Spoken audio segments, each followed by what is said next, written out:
నమస్కారం, మీ తెలుగు న్యూస్ కి స్వాగతం. హెడ్లైన్ చూద్దాం.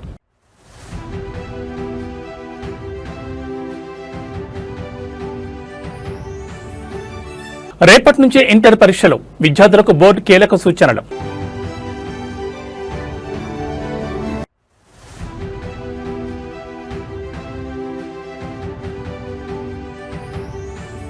మార్చి 16 నుంచి 30 వరకు తెలంగాణ అసెంబ్లీ సమావేశాలు, 20న బడ్జెట్ ప్రవేశపెట్టనున్న ప్రభుత్వం.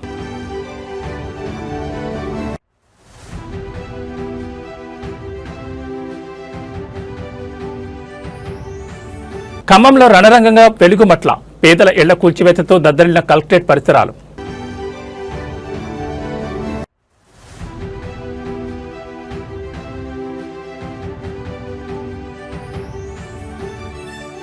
జార్ఖండ్ లో కూలిన ఎయిర్ అంబులెన్స్, 7గురు దుర్మరణం.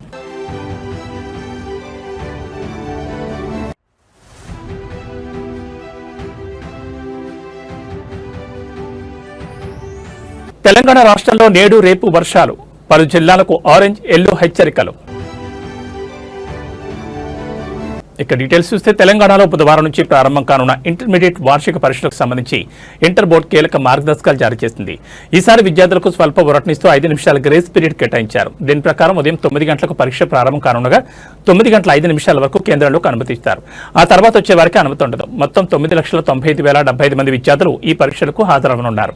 రాష్ట్ర వ్యాప్తంగా 1,495 పరీక్షా కేంద్రాలను ఏర్పాటు చేశారు. విద్యార్థులు తమ పరీక్షా కేంద్రాలను సులభంగా గుర్తించేందుకు హాల్ టికెట్ పై ఉన్న క్యూఆర్ కోడ్ను ఉపయోగించుకోవాలని, ముఖ్యంగా హైదరాబాద్ పరిసర ప్రాంతాల్లోని విద్యార్థులు ట్రాఫిక్ ఇబ్బందులను దృష్టిలో ఉంచుకుని అరగంట ముందే సెంటర్లకు చేరుకోవాలని బోర్డు కార్యదర్శి ఎస్ కృష్ణాదిత్య సూచించారు. రాష్ట్ర వ్యాప్తంగా 1,495 పరీక్షా కేంద్రాలను ఏర్పాటు చేశారు. విద్యార్థులు తమ పరీక్షా కేంద్రాలు సులభంగా గుర్తించేందుకు హాల్ టికెట్ పై ఉన్న క్యూఆర్ కోడ్ను ఉపయోగించుకోవాలని, ముఖ్యంగా హైదరాబాద్ పరిసర ప్రాంతాల్లోని విద్యార్థులు ట్రాఫిక్ ఇబ్బందులను దృష్టిలో ఉంచుకుని అరగంట ముందే సెంటర్లకు చేరుకోవాలని బోర్డు కార్యదర్శి ఎస్ కృష్ణాదిత్య సూచించారు. పరీక్షా కేంద్రాల్లో త్రాగునీరు, వెలుతురు, ఫంక్షనల్ టాయిలెట్లు, బెంచీలు వంటి అన్ని సౌకర్యాలు కల్పించామని, ఏ విద్యార్థి కూడా నేలపై కూర్చుని పరీక్ష రాయాల్సిన అవసరం లేదని అధికారులు స్పష్టం చేశారు. భద్రత కోసం ప్రతి కేంద్రంలోనూ సీసీ కెమెరాలు నిఘా ఉండడంతో పాటు ఫ్లయింగ్ స్క్వాడ్లు, సిట్టింగ్ స్క్వాడ్లు నిరంతరం పర్యవేక్షిస్తాయి. పరీక్షల సమయంలో ఒత్తిడి లేదా ఆందోళన గురయ్యే విద్యార్థులు TeleMANAS toll free number 14416 call చేసి నిపుణుల సలహాలు పొందొచ్చు. సమాధాన పత్రాల మూల్యాంకనం కూడా ఫిబ్రవరి 26 నుంచి 20 కేంద్రాల్లో ప్రారంభం కానుంది. విద్యార్థులు తమ హాల్ టికెట్లోని వివరాలను సరిచూసుకోవాలని, ఏమైనా పొరపాట్లుంటే వెంటనే సంబంధిత కాలేజ్ ప్రిన్సిపల్ ద్వారా సరిచేయించుకోవాలని బోర్డు సూచించింది.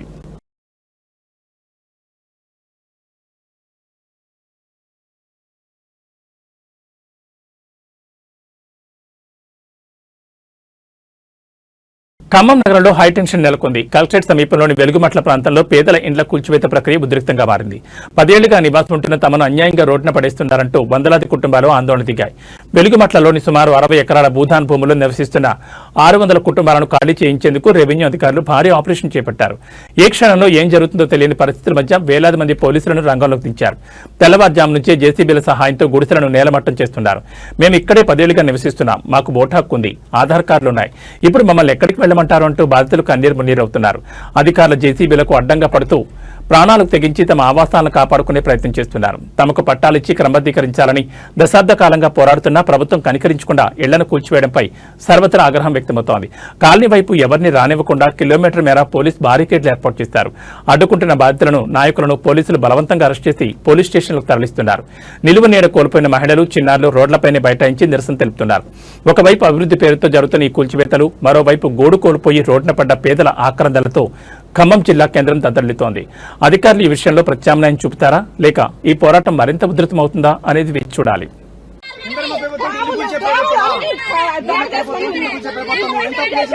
ముందుగా చెప్తే పక్కకు పోతుందా 8 సంవత్సరాల నుంచి ఉంటాను చెప్పి బాబు మీ కాదు చెప్తాను. అసలు ఎవరు చెప్పు లేదా ఏ లేదా అటాటకు వచ్చి హైకోర్టు ఆర్డర్లు గౌరవించరా, ఏటి గౌరవించరా, ఏమి చేయరా, ఇది న్యాయమేనా?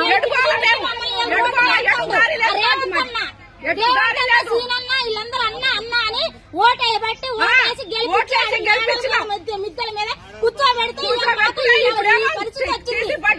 పరిస్థితి తీసుకొచ్చాను మమ్మల్ని.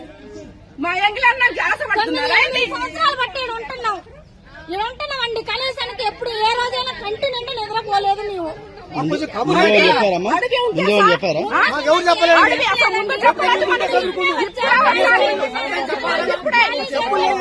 చెప్పులు లేదు, ఏం లేదు. మేము వెళ్ళిపోవాలి, మేము ఇక్కడే చచ్చిపోతాం. మేము మాకు ఇప్పుడు కష్టపడి కట్టుకున్నాం. ట్యాంకి కాడి నుంచి 2 గుట్టలు సన్న, ఇప్పుడు ఇది 3వసారి మేము కట్టుకోవటం. నెల నుంచి పనులు లేకోకుండా ఏం లేకోకుండా ఈయన సాయం చేస్తాడని ఈయనకి డబ్బు లేకుండా ఓటెత్తి ఇలా అన్యాయం చేసి ఎవరికేసారమ్మా? ఎవరికేసారు? ఎవరికైతే జగన్ రేవంత్ రెడ్డి గెలవాలనే రూపాయి లేకోకుండా గెలిపించినాం. ఏమో ఈ ఒక్కసారి ఆయన కొంచెం సాయం చేస్తాడని. కరెంటు సంవత్సరం నుంచి లేదు, నీళ్లు లేవు, నిప్పులు లేవు, కడుపుతా ఉన్న పిల్లలు అన్ని. నెల నుంచి పోలీసు వాళ్ళు వచ్చినా కూడా ఒకరోజు తిని ఒకరోజు తినకుండా ఉన్నాం సార్. తెలంగాణలో బడ్జెట్ సందడి మొదలైంది. 2026-27 ఆర్థిక సంవత్సరానికి సంబంధించి రాష్ట్ర అసెంబ్లీ బడ్జెట్ సమావేశాల నిర్వహణపై ప్రభుత్వం కీలక నిర్ణయం తీసుకుంది. ముఖ్యమంత్రి రేవంత్ రెడ్డి అధ్యక్షతన జరిగిన కేబినెట్ భేటీలో సమావేశాల షెడ్యూల్ను ఖరారు చేశారు. తెలంగాణ అసెంబ్లీ బడ్జెట్ సమావేశాలు మార్చి 16న ప్రారంభం కానున్నాయి. మార్చి 16న గవర్నర్ జిష్ణుదేవ్ వర్మ ఉభయ సభలను ఉద్దేశించి ప్రసంగిస్తారు. మార్చి 17-18 తేదీల్లో గవర్నర్ ప్రసంగంపై ధన్యవాద తీర్మానంపై చర్చ జరగనుంది. మార్చి 19న ఉగాది పండుగ సందర్భంగా సభకు సెలవు ప్రకటించారు. అలాగే మార్చి 21న రంజాన్ సెలవు ఉండే అవకాశం ఉంది. అందరూ ఆసక్తిగా ఎదురుచూస్తున్న రాష్ట్ర వార్షిక బడ్జెట్ ను మార్చి 20న డిప్యూటీ సీఎం ఆర్థిక మంత్రి మల్లు భట్టి విక్రమార్క సభలో ప్రవేశపెట్టే అవకాశం ఉంది. అయితే రంజాన్ పండుగ తేదీని బట్టి బడ్జెట్ తేదీల్లో స్వల్ప మార్పులు ఉండొచ్చని సమాచారం. ఇప్పటికే ఆర్థిక శాఖ కసరత్తు పూర్తి చేసి శాఖల వారీగా కేటాయింపులను ఖరారు చేసే పనిలో నిమగ్నమైంది. ఈసారి బడ్జెట్లో ప్రభుత్వం సంక్షేమ అభివృద్ధికి సమప్రాధాన్యత ఇవ్వనుంది. ఎన్నికల సమయంలో ఇచ్చిన వాగ్దానాలు ఇప్పటికే అమల్లో ఉన్న వాటితో పాటు పెండింగ్ లో ఉన్న గ్యారంటీలు కూడా భారీగా నిధులు కేటాయించే అవకాశం ఉంది. సంక్షేమ పథకాలను నిర్లక్ష్యం చేయకుండానే రాష్ట్రంలో మౌలిక సదుపాయాల కల్పనకు పెద్దపీట వేయాలని ప్రభుత్వం భావిస్తోంది. అప్పుల భారాన్ని తగ్గించుకుంటేనే పేదల సంక్షేమే ధ్యేయంగా ఒక సమతుల్య బడ్జెట్ ను ప్రజల ముందుకు తీసుకురావడానికి ఆర్థిక మంత్రి కసరత్తు చేస్తున్నారు. మార్చి 16 నుంచి 30 వరకు జరగనున్న ఈ సమావేశాలు రాజకీయంగా కూడా వేడిని పుట్టించనున్నాయి. విపక్షాల విమర్శలను ఎదుర్కొంటూ ప్రభుత్వం 6 గ్యారంటీల అమలుకు నిధుల వేటను ఎలా సాగిస్తుందో చూడాలి. మరి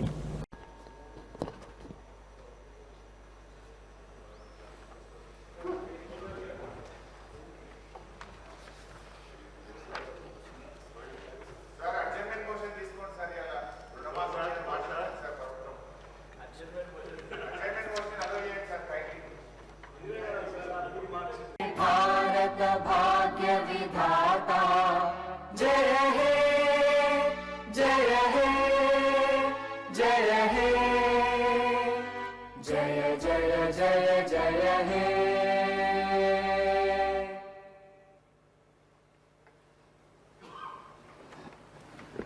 తెలంగాణ అవతరించిన తర్వాత ఎంతో మంది పేదలు నూతన రేషన్ కార్డు కొరకు ఆశగా వేచి చూసినా గత ప్రభుత్వం వారిని పట్టించుకోలేదు. కనీసం కొత్త కుటుంబ సభ్యుల పేర్లను కూడా రేషన్ కార్డులో జత చేయలేదు. ప్రజల ఆకాంక్షలను గుర్తించిన మేము అర్హులైన వారందరికీ రేషన్ కార్డులు ఇవ్వాలని వారికి సన్నబియ్యం. కొమ్మర మల్లన జాతరలో జరిగిన అమానుష ఘటనపై ఎట్టకేలకు ప్రభుత్వం స్పందించింది. ఒక నిరపరాధ అయిన చిన్నారి ప్రాణం పోయిన తర్వాత ఒక కుటుంబంపై అమానుషంగా దాడి జరిగిన తర్వాత జిల్లా మంత్రి పొన్నం ప్రభాకర్ నిద్రలేచారు. ఈ ఘటనపై ఆయన ఒక వీడియో సందేశాన్ని విడుదల చేస్తూ బాధితులకు అండగా ఉంటామని ప్రకటించారు. కొమ్మెర మల్లన జాతరలో ఒక సామాన్య కుటుంబంపై జరిగిన దాడిని మంత్రి పొన్నం ప్రభాకర్ తీవ్రంగా ఖండించారు. ముఖ్యంగా ఒక చిన్న వర్గానికి చెందిన వారిపై జరిగిన ఈ దాడిలో పతి ప్రాణం బలి కావడం అత్యంత బాధాకరమని ఆయన ఆవేదన వ్యక్తం చేశారు. చనిపోయిన చిన్నారి కుటుంబానికి తన ప్రగాఢ సానుభూతిని తెలియజేశారు. స్వయంగా రాష్ట్ర డీజీపీతో మాట్లాడినట్లు నిందితులు ఎంతటి వారైనా వదిలిపెట్టొద్దని ఆదేశించినట్లు మంత్రి పేర్కొన్నారు. దాడికి పాల్పడిన బాధ్యులపై కఠిన చట్టాల కింద కేసులు నమోదు చేసి తక్షణమే అరెస్ట్ చేయాలని పోలీసులను కోరారు. బాధితులకు ప్రభుత్వం అన్ని విధాలా అండగా ఉంటుందని, న్యాయం జరిగేలా చూస్తానని ఆయన హామీ ఇచ్చారు.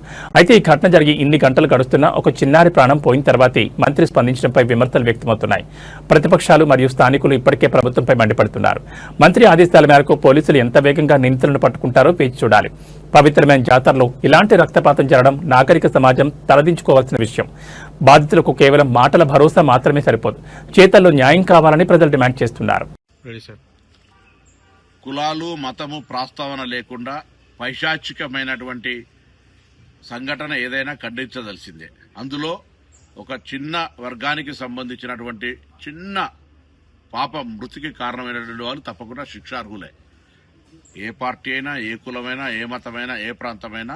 నేను డీజీపీ గారితో కూడా మాట్లాడినా ఆ అంశం మీద కఠినంగా స్పందించి చర్యలు తీసుకోమని చెప్పి కోరుతూ, కుటుంబానికి బాధిత కుటుంబానికి అండగా ఈ రాష్ట్ర ప్రభుత్వం ఉంటుంది. ముఖ్యమంత్రి గారు కూడా నిన్న చెప్పినారు, ఎక్కడ కూడా ఇబ్బంది పడేటువంటి పరిస్థితి రాకుండా మీకు అన్ని రకాలుగా న్యాయం చేసేటువంటి విధంగా ప్రభుత్వ చర్యలు ఉంటాయని మనం చేస్తాం. రాజమండ్రిలో కల్తీ పాలు తాగి 5గురు మృత్యువాత పడడం ఇప్పుడు రాష్ట్ర వ్యాప్తంగా పెను సంచలనంగా మారింది. ఈ విషాద ఘటనతో ఏపీ ప్రభుత్వం ఒక్కసారిగా ఉలిక్కిపడింది. అప్రమత్తమైన ఎన్టీఆర్ జిల్లా అధికార యంత్రాంగం జిల్లా వ్యాప్తంగా పాల కేంద్రాలపై దాడులు నిర్వహిస్తోంది. రాజమండ్రి ఘటన పునరావృతం కాకూడదనే ఉద్దేశంతో ఎన్టీఆర్ జిల్లా collector Lakshmisha food safety commission రంగంలోకి దిగారు. వారి ఆదేశాల మేరకు జిల్లాలోని అన్ని ప్రధాన పాల కేంద్రాల వద్ద ఫుడ్ సేఫ్టీ అధికారులు ఆకస్మిక తనిఖీలు చేపట్టారు. ముఖ్యంగా విజయవాడ కరెన్సీ నగర్లోని ఒక ప్రముఖ పాల కేంద్రం వద్ద అధికారులు ప్రస్తుతం సోదాలు నిర్వహిస్తున్నారు. తనిఖీల్లో భాగంగా అధికారులు పాల స్వచ్ఛతను పరిశీలిస్తున్నారు. కరెన్సీ నగర్ కేంద్రంలో సేకరించిన పాల శాంపిల్స్ ను వెంటనే పరీక్షల నిమిత్తం ల్యాబ్కు పంపించారు. పాలలో యూరియా, డిటర్జెంట్ లేదా ఇతర రసాయనాలు కలుపుతున్నారా అనే కోణంలో లోతైన విచారణ సాగుతోంది. జిల్లా వ్యాప్తంగా ఉన్న డైరీ ఫార్మ్స్, పాల సేకరణ కేంద్రాలపై నిఘా, కల్తీకి పాల్పడితే లైసెన్సులు రద్దు చేయడమే కాకుండా క్రిమినల్ కేసులు నమోదు చేస్తామని అధికారులు హెచ్చరించారు. పాలలో రంగు లేదా వాసనలో మార్పు ఉంటే వెంటనే ఫిర్యాదు చేయాలని కోరుతున్నారు.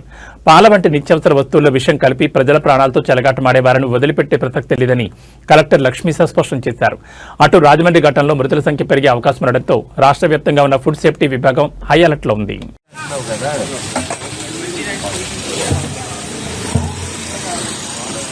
దానిపైన వేసుకునేది చిక్కాము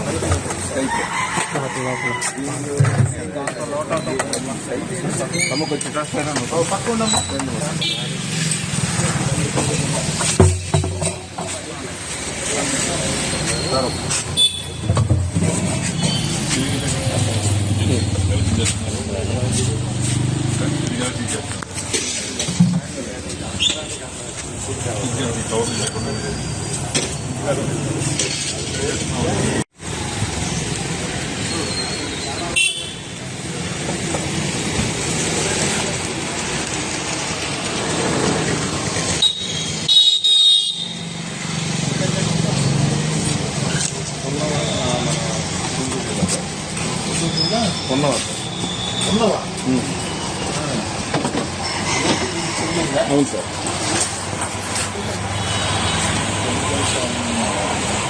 ఈ పాలు నాటావా లేదా ఏమావు సార్? పాలు ఆవు పాలు నాటే సార్. నాటంటే గిర్రే ఏదో ఉన్నాడు ఏమావు.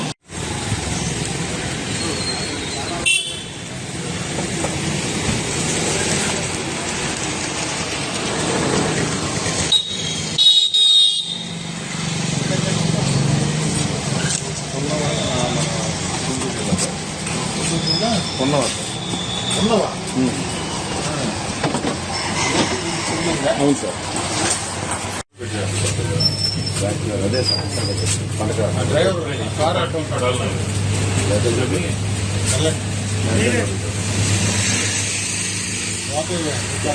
ఆంధ్రప్రదేశ్ శాసనమండలి సాక్షిగా మహిళా భద్రతపై విపక్షాలు నిప్పులు జరిగాయి. కూటమి ప్రభుత్వ హయాంలో మహిళలపై అరాచకాలు పెచ్చిమిరుతున్నాయంటూ వైసీపీ ఎమ్మెల్సీ వరదు కళ్యాణి సంచలన గణాంకాలతో ప్రభుత్వాన్ని కడిగిపారేశారు. రాష్ట్రంలో ఆడబిడ్డలకు రక్షణ కరువైందని ఆమె ఆందోళన వ్యక్తం చేశారు. శాసనమండలి వేదికగా వరదు కళ్యాణి సంచలన ఆరోపణలు చేశారు. ఈ ప్రభుత్వంలో ప్రతిరోజు 5గురు మహిళలు అత్యాచారానికి గురవుతున్నారని, సుమారు 60 మంది మహిళలు వివిధ రకాలుగా వేధింపులను ఎదుర్కొంటున్నారని ఆమె గణాంకాలను బయటపెట్టారు. టీడీపీ అధికారంలోకి వచ్చిన నాటి నుంచి నేరాల సంఖ్య విపరీతంగా పెరిగిందని ఆమె విమర్శించారు. కూటమి ప్రభుత్వంలో మహిళలపై నేరాలు గతంతో పోలిస్తే 10% పెరిగాయని ఆమె ధ్వజమెత్తారు. ఈ ప్రభుత్వ హయాంలో ఇప్పటి వరకు 16,282 మంది మహిళలు వేధింపులకు గురయ్యారని ఆరోపించారు. ఏకంగా ముఖ్యమంత్రి చంద్రబాబు నాయుడు సొంత గ్రామంలో కూడా మహిళలపై వేధింపుల కేసులు పెరగడం శాంతి భద్రతల వైఫల్యానికి నిదర్శనమని ఆమె ఎద్దేవా చేశారు. రాష్ట్రంలో మహిళలకు రక్షణ కల్పించడంలో ప్రభుత్వం పూర్తిగా విఫలమైందని, కేవలం ప్రకటనలకే పరిమితమవుతోందని విపక్ష నేతలు సభలో కొంతెత్తారు. అటు వరదు కళ్యాణి వ్యాఖ్యలపై అధికార పక్ష సభ్యులు కూడా తీవ్రంగా స్పందించడంతో సభలో కొంతసేపు గందరగోళం నెలకొంది. ఆడబిడ్డల భద్రతపై ప్రభుత్వం శ్వేతపత్రం విడుదల చేయాలని విపక్షాలు డిమాండ్ చేస్తున్నాయి. కూటమి ప్రభుత్వం అధికారంలోకి వచ్చిన తర్వాత మహిళా భద్రతపై అనేక హామీలిచ్చింది. కానీ వరదు కళ్యాణి సభ ముందుంచిన ఈ గణాంకాలు ఇప్పుడు రాష్ట్ర వ్యాప్తంగా చర్చనీయాంశంగా మారాయి. మరి ఈ విమర్శలపై ప్రభుత్వం ఎలా స్పందిస్తుంది? నేరాల అదుపులకు ఎలాంటి చర్యలు తీసుకుంటుంది? వేచి చూడాలి. గత ఏడాది 1485 కేసులు నమోదయ్యాయని చెప్పారు అధ్యక్ష.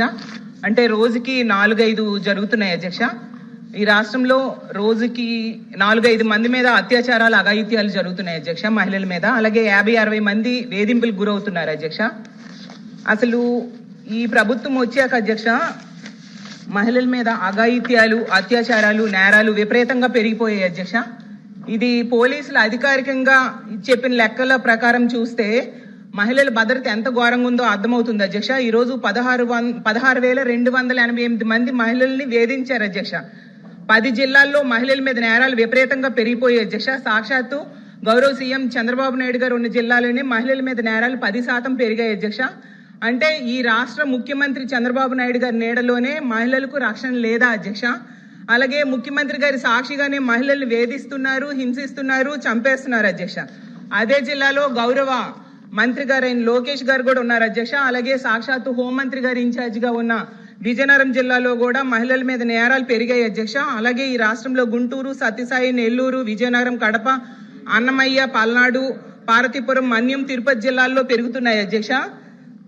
మహిళలను వేధించే వాళ్ళను, పిల్లలను అత్యాచారం చేసే వాళ్ళకు అస్సలు భయం లేకుండా పోయింది అధ్యక్ష. నిజం చెప్పాలంటే వీటిలో ముఖ్యంగా అత్యధిక కారణం గంజాయి, డ్రగ్స్, వీటి మత్తులో చేస్తున్నారు అధ్యక్ష. మన హోంమంత్రి గారు అయితే ఏకంగా గంజాయి లేదని చెప్పేశారు అధ్యక్ష. కానీ ఈ సభ జరుగుతున్న టైంలోనే మొన్న మదనపల్లిలో చూసి సాధారణంగా హెల్మెట్ లేకపోతే ట్రాఫిక్ పోలీసులు చలాన్ రాస్తారు లేదా వాహనాన్ని ఆపుతారు. కానీ హైదరాబాద్ మల్కాజ్గిరి ట్రాఫిక్ పోలీసులు ఒక అడుగు ముందుకు వేశారు. జరిమానా కంటే ప్రాణం ముఖ్యమని భావించి దేశంలోని వినూత్నమైన హెల్మెట్ బ్యాంక్ కార్యక్రమానికి శ్రీకారం చుట్టారు. హెల్మెట్ లేకుండా ప్రయాణించే వాహనదారులను ఆపి తిట్టడమో, జరిమానా వేయడమో కాకుండా అక్కడికక్కడే వారికి ఒక హెల్మెట్ ఉచితంగా అందజేస్తున్నారు పోలీసులు. హెల్మెట్ తీసుకునేవారు తమ ప్రాథమిక వివరాలను పోలీసులకు సమర్పించాలి. ఆ హెల్మెట్ ను తీసుకుని 24 గంటలలోపు వారు కొత్త హెల్మెట్ ను కొనుగోలు చేసి పోలీసుల వద్ద తీసుకున్న పాత హెల్మెట్ ను తిరిగి ఇచ్చేయాలి. మల్కాజ్గిరి జోన్ పరిధిలోని ప్రధాన కూడళ్లలో ఈ విధానాన్ని అమలు చేస్తున్నారు. ముఖ్యంగా గోపాలపురం ట్రాఫిక్ పోలీస్ స్టేషన్ పరిధిలోని సంగీత్ చౌరస్తా వద్ద ఈ కార్యక్రమం విజయవంతంగా సాగుతోంది. ప్రయాణ మధ్యలో ప్రమాదాలు జరగకుండా తక్షణమే రక్షణ కల్పించడం, పోలీసులంటే కేవలం జరిమానాలు వేసేవారు మాత్రమే కాదు, ప్రాణాలు కాపాడేవారని ప్రజల్లో నమ్మకం కలిగించడం, కేవలం భయం కోసం కాకుండా బాధ్యతగా హెల్మెట్ ధరించేలా వాహనదారులను ప్రోత్సహించడం తెలంగాణ పోలీసుల అరైవ్ అలైవ్ రోడ్డు భద్రతా ప్రచారంలో భాగంగా ఈ కార్యక్రమాన్ని చేపట్టినట్లు మల్కాజ్గిరి ట్రాఫిక్ డీసీపీ తెలిపారు. ప్రయాణం చిన్నదైనా పెద్దదైనా హెల్మెట్ తప్పనిసరని ఆయన గుర్తు చేస్తున్నారు. చలాన్ల భారం కంటే క్షేమంగా ఇంటికి చేరడమే ప్రధానమని నిరూపిస్తున్న మల్కాజ్గిరి పోలీసుల చొరవపై సర్వత్రా ప్రశంసలు వ్యక్తమవుతున్నాయి. వాహనదారులు కూడా ఈ అవకాశాన్ని సద్వినియోగం చేసుకుని ప్రాణరక్షణకు సహకరించాలని కోరుతున్నారు. హెల్మెట్ బ్యాంక్ అని చెప్పేసి వినూత్నంగా ప్రయత్నం చేయడం జరిగింది. ఒక హెల్మెట్ అనేది ఇంకా ఇంపార్టెంట్ అనేది ఎందుకంటే రీసెంట్గా మొన్న చామరపేటలో ఒక నర్సరీ విద్యార్థి రాత్రి హెల్మెట్ పెట్టుకోకపోవడం వల్ల బండి మీద కింద పడి చనిపోవడం. సో అట్లా ఎవ్రీ డే తెలంగాణలో ప్రతి గంటకి ఒకరు ట్రాఫిక్ రూల్స్ పాటించకపోవడం వల్ల చనిపోవడం జరుగుతుంది. సో దాన్ని అరికట్టడానికి ఒక పాజిటివ్ ధోరణిలో రియలైజ్ చేయడం కాకుండా తెలంగాణ మాత్రమే కాదు ఇట్లాంటివి ఎంకరేజ్ చేయడానికి ట్రై చేస్తుంది. సో మనకు హెల్మెట్ బ్యాంక్ ఒకటి ఏర్పాటు చేయడం జరిగింది. ఈ హెల్మెట్ బ్యాంకులో ఎవరైనా హెల్మెట్ లేని వాళ్ళు వచ్చి వాళ్ళని ఏదో ఆపి ఇట్లా దేశ రాజధానిలో రాజకీయ సెగలు రేగుతున్నాయి. ప్రధాని నరేంద్ర మోడీ లక్ష్యంగా కాంగ్రెస్ అగ్రనేత రాహుల్ గాంధీ తీవ్రస్థాయిలో విరుచుకుపడ్డారు. ఎఫ్స్టీన్ ఫైల్స్ నుంచి అదానీ వ్యవహారం వరకు సంచలన ఆరోపణ చేస్తూ కేంద్ర ప్రభుత్వంపై యుద్ధం ప్రకటించారు. అంతర్జాతీయంగా సంచలనం సృష్టించిన ఎఫ్స్టీన్ ఫైల్స్ అంశాన్ని రాహుల్ గాంధీ ప్రస్తావించారు. అంతర్జాతీయ నేరస్తులతో పేర్లు ముడిపడడం దేశానికి సిగ్గుచేటని ఆయన మండిపడ్డారు. ముఖ్యంగా దేశానికి సంబంధించిన కీలకమైన డేటాను అమెరికా కట్టబెట్టడంపై రాహుల్ తీవ్ర అభ్యంతరం వ్యక్తం చేశారు. ఇది దేశ సార్వభౌమాధికారానికే ముప్పని అని హెచ్చరించారు. అదానీ వ్యవహారంపై రాహుల్ గాంధీ మరోసారి కడమెత్తారు. అదానీ కేసు కేవలం ఒక వ్యాపారవేత్తకు సంబంధించింది కాదని, ఇది బీజేపీ ఆర్థిక మూలాలను కదిలిస్తోందని ఆయన ధ్వజమెత్తారు. ప్రధాని మోడీ అనుసరిస్తున్న విధానాల వల్ల దేశంలోని రైతులు, వస్త్ర పరిశ్రమ పూర్తిగా నాశనమయ్యాయని ఆయన ఆవేదన వ్యక్తం చేశారు. కొద్దిమంది సంపన్నుల కోసం కోట్లాది మంది సామాన్యుల పొట్టకొడుతున్నారని విమర్శించారు. దేశ రక్షణ విషయంలో తాము తగ్గేదే లేదని రాహుల్ గాంధీ స్పష్టం చేశారు. రాజ్యాంగాన్ని, దేశ వనరులను కాపాడేందుకు కాంగ్రెస్ పార్టీ సింహాల్లా పోరాడుతోందని ఆయన ప్రకటించారు. భయపడే ప్రసక్తే లేదని, నిజం కోసం పోరాటం కొనసాగుతుందని కేడర్లో ఉత్సాహం నింపారు. మరోవైపు రాహుల్ గాంధీ వ్యాఖ్యలపై బీజేపీ నేతలు కూడా తీవ్రంగా స్పందిస్తున్నారు. ఇవన్నీ నిరాధారణమైన ఆరోపణలను కొట్టిపారేస్తున్నారు. పార్లమెంట్ లోపల బయట ఈ అదానీ ఎఫ్స్టీన్ సెగలు ఇంకెన్ని మలుపులు తిరుగుతాయో చూడాలి. बीजेपी के कार्यकर्ताओं, आरएसएस के कार्यकर्ताओं, आप अपने प्रधानमंत्री की आंखों में देखो, आपको डर दिखेगा. पार्लियामेंट में नहीं आ पाए और कारण नारावाने नहीं थे, कारण एप्स्टीन था, कारण अदानी पर केस था. नरेंद्र मोदी जी, अहिंसा और लोकतांत्रिक विरोध देश की बुनियाद है. गांधी जी और भगत सिंह ने यह रास्ता दिखाया है. इससे आप इतना क्यों डरते हो? आप शर्म की बात करते हो. शर्म की बात मैं आपको बताता हूँ. आपने अमेरिका के साथ जो किया है, ये शर्म की बात. देश को आपने बेचा है. पहली शर्म की बात, जो यूएस के साथ आपने ट्रेड डील की है, जिसमें हिंदुस्तान को कुछ नहीं मिला और हमारा पूरा देश आपने अमेरिका को बेच दिया है. हमारे देश का डेटा दे दिया, किसानों को खत्म कर दिया, टेक्सटाइल इंडस्ट्री बर्बाद कर दी. ये शर्म की बात. दूसरी शर्म की बात, एप्स्टीन जो पीडोफाइल है, उसकी फाइलों में, उसकी ईमेल में आपका नाम, आपके मंत्रियों का नाम और आपके दोस्तों का नाम, तीनों का एक साथ आ रहा है। ఉత్తరప్రదేశ్ లో మరోసారి బ్లూ డ్రమ్ మర్డర్ కలకలం రేపింది. కన్న తండ్రిని కూడా చూడకుండా అత్యంత కిరాతకంగా కాల్చి చంపి ఆపై మృతదేహాన్ని ముక్కలు ముక్కలుగా నరికిన ఉదంతం లక్నోలో వెలుగు చూసింది. చదువుకోమని చెప్పడమే ఆ తండ్రి చేసిన పాపమైంది. లక్నోలో నివాసముంటున్న 19 ఏళ్ల అక్షత్ ప్రతాప్ సింగ్ అనే యువకుడు ఈ ఘాతకానికి పాల్పడ్డాడు.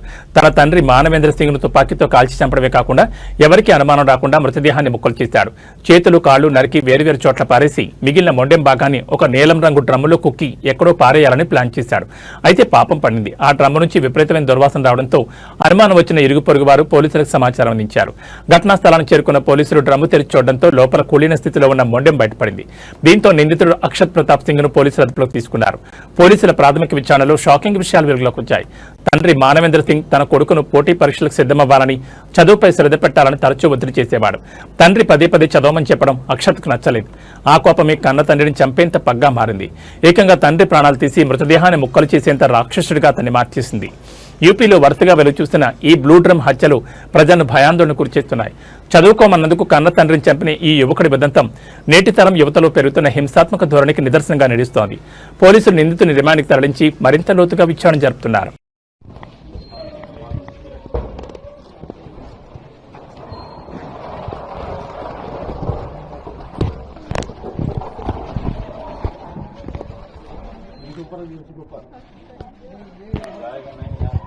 बगल में सीट पे रख दीजिए, चर्चा करके सीट पे रख दीजिए। తెలంగాణ ప్రభుత్వంలో కీలక బాధ్యతలు నిర్వహిస్తున్న బట్టి విక్రమార్క రాజకీయ కార్యకలాపాలతో ఎంత బిజీగా ఉన్నా తన కుమారుడి జీవితంలోని అతి ముఖ్యమైన ఘట్టం కోసం ప్రత్యేకంగా సమయం కేటాయించారు. ఈ రోజు ఆయన వ్యక్తిగతంగా తనను కలిసి తన కుమారుడి పెళ్లికి ప్రేమతో ఆహ్వానించారు. ఈ సందర్భంగా ఆయన చూపిన ఆప్యాయత మరియు సరళత అందరినీ ఆకట్టుకుంది. కుమారుడి వివాహ వేడుకను అత్యంత వైభవంగా నిర్వహించేందుకు భట్టి విక్రమార్క సిద్ధమవుతున్నారు.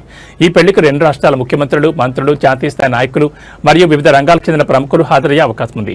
ఇప్పటికే పలువురు నేతలకు ఆయన స్వయంగా వెళ్లి వెడ్డింగ్ కోడ్ను అందజేస్తున్నారు. డిప్యూటీ సీఎం మల్లు భట్టి విక్రమార్క కుమారుడి వివాహం పద్ధతి ప్రకారం ప్రతి ఒక్కరిని ఆప్యాయంగా పిలుస్తున్న మంత్రి, రాష్ట్ర బడ్జెట్ కసరత్తుల మధ్యనే కుమారుడి పెళ్లి పనులను కూడా ఆయన పర్యవేక్షిస్తున్నారు. తెలంగాణ రాజకీయాల్లో ఒక పక్క పాలనాపరమైన వేడి ఉన్న భట్టి విక్రమార్క ఇంట్లో జరుగుతున్న ఈ శుభకార్యం పార్టీ శ్రేణులు మరియు మిత్రవర్గాల్లో కొత్త ఉత్సాహం నింపుతోంది. కొత్త జీవితంలోకి అడుగుపెడుతున్న భట్టి విక్రమార్క కుమారుడికి, కాబోయే కోడలికి ముందస్తు శుభాకాంక్షలు తెలియజేస్తున్నారు. జార్ఖండ్లో ఘోర ప్రమాదం చోటు చేసుకుంది. రాంచీ నుంచి ఢిల్లీకి వెళ్తున్న ఎయిర్ అంబులెన్స్ కూలిపోయింది. Red board Airways private limited నడుపుతున్న ఈ ఎయిర్ అంబులెన్స్ సోమవారం రాత్రి ఛత్రా జిల్లాలోని సిమారియా ప్రాంతంలో కూలిపోయింది. ప్రమాద సమయంలో ఎయిర్ అంబులెన్స్ లో ఉన్న 7 మృతి చెందారు. ఛత్రా డిప్యూటీ కమిషనర్ ఈ విషయాన్ని ధృవీకరించారు. సిమారియా సమీపంలో ఎయిర్ అంబులెన్స్ కూలిన ఘటనలో అందులో ఉన్న వారందరూ మరణించారని చెప్పారు. బాధితులను pilot in command captain Vivek Vikas Bhagat, co pilot captain Sawaraj Deep Singh, patient Sanjay Kumar, attender Archana Devi, Dharu Kumar, doctor Vikas Kumar Gupta, paramedics Sachin Kumar మిశ్రాగా గుర్తించారు. విమానంలో ఉన్న 7 వ్యక్తుల మృతదేహాలను వెలికితీసినట్లు sub divisional police officer Shubham Khandelwal తెలిపారని PTI report చేసింది.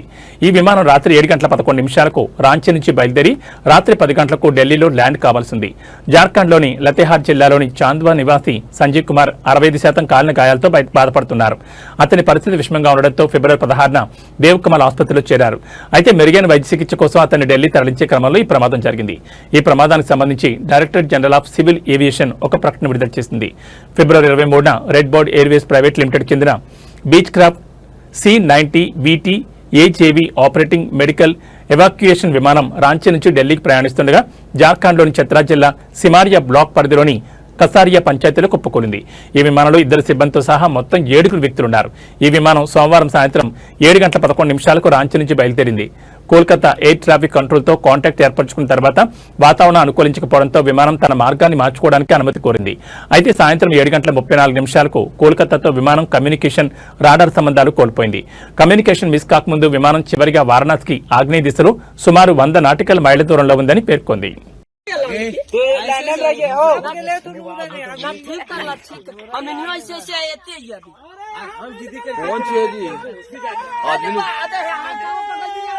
एकदम चर के एकदम वही कर करने पंखवा गिरले से पंखवा हो यहाँ अरे आदमी को कहाँ हो रे आदमिया ना आदमियन के खोदा रे आदमियन के देखani इतना బంగాళాఖాతంలో ఏర్పడిన అల్పపీడన ప్రభావంతో రాష్ట్రంలో ఇవాళ రేపు తేలికపాటి నుంచి మోస్తరు వర్షాలు కొన్ని జిల్లాల్లో అక్కడక్కడ కురిసే అవకాశం ఉందని హైదరాబాద్ వాతావరణ కేంద్రం వెల్లడించింది.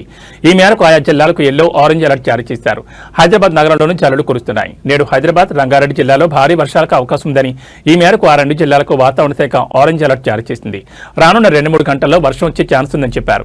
నాగర్ కర్నూలు, నల్గొండ, నారాయణపేట, జోగులాం, గద్వాల, మహబూబ్ నగర్, జనగాం, మేడ్చల్, మల్కాజ్గిరి, సంగారెడ్డి, సూర్యాపేట, వికారాబాద్, వనపర్తి, యాదాద్రి భువనగిరి జిల్లాల్లోనూ వర్షాలు కురుస్తాయన్నారు. ఈ మేరకు ఆయా జిల్లాలకు ఎల్లో అలర్ట్ జారీ చేశారు. కాగా సోమవారం రాష్ట్రంలోని పలు జిల్లాలో ఉరుములు, మెరుపు, ఈదురుగాలతో కూడిన భారీ వర్షాలు కురిశాయి. గంటకు 40 కిలోమీటర్ల ఈదురుగాలుల వేగంతో వర్షాలు కురవడంతో కోత దశలో ఉన్న పంటలు తీవ్రంగా దెబ్బతిన్నాయి. దీంతో రైతులకు భారీగా నష్టం వాటిల్లింది.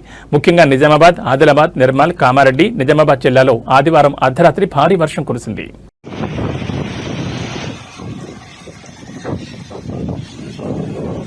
ఇక బులెటిన్ ముగించే ముందు హెడ్లైన్స్ మరోసారి.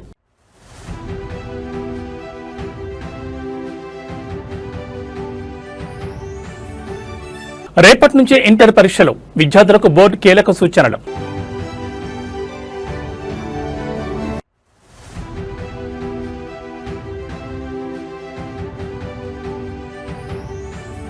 మార్చి 16 నుంచి 30 వరకు తెలంగాణ అసెంబ్లీ సమావేశాలు, 20న బడ్జెట్ ప్రవేశపెట్టనున్న ప్రభుత్వం.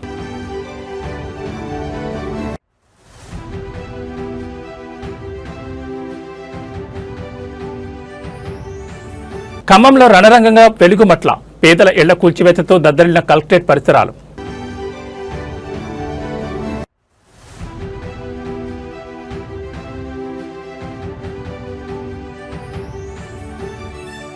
జార్ఖండ్లో కూలిన ఎయిర్ అంబులెన్స్, 7గురు దుర్మరణం.